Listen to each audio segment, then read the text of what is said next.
Buwisit na bakla ka. Oh, diba? So, hindi ko po alam kung anong huhugutan niya sa buhay.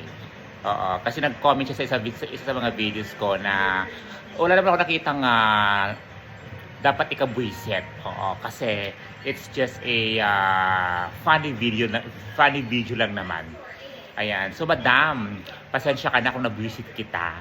Pasensya ka na rin kung hindi ka natuwa sa mga ginagawa kong mga content. Di ba sabi ko nga po sa inyo guys, na itong video na ginagawa ko po ay para lamang po sa mga taong natutuwa, natatawa at nakaka-appreciate po. Yes, hindi po lahat ng tao magugustuhan po yung ginagawa natin sa buhay. Pero ang tanong ko lamang, madam, bakit mo pa kailangan comment yan? Yes. Anong purpose? Para makapanakit? Makapagpahiya ng ibang tao? Pag na-hurt mo bang feelings ng ibang tao, masasatisfy ka ba? Magiging mayaman ka ba? Ikagaganda ba ng buhay mo yan?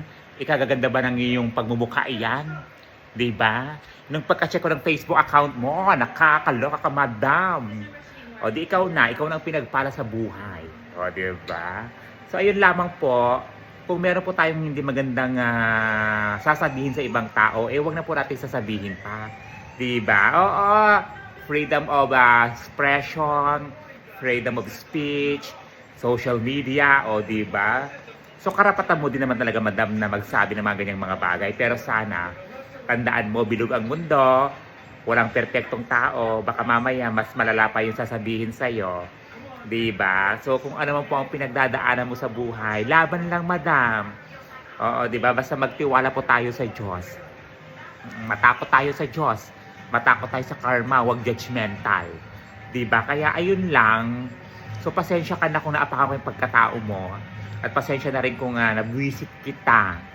Nasira ko yung araw mo, pasensya ka na. Diba? Buti pa yung pagmumukha ko, sirang-sira na. O, diba? Gusto mo yon? No filter needed. Diba? Just happiness and good vibes. So, ayun lamang po. Sa mga nakapanood at nanonood po ng mga videos ko, maraming salamat po sa mga patuloy pong natutuwa, natatawa at nakaka-appreciate po.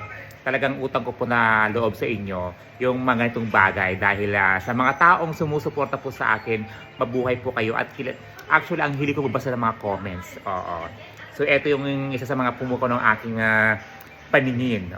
Kaya in-acknowledge natin. So ayun lamang po, good vibes lang po and I love you so much and God bless.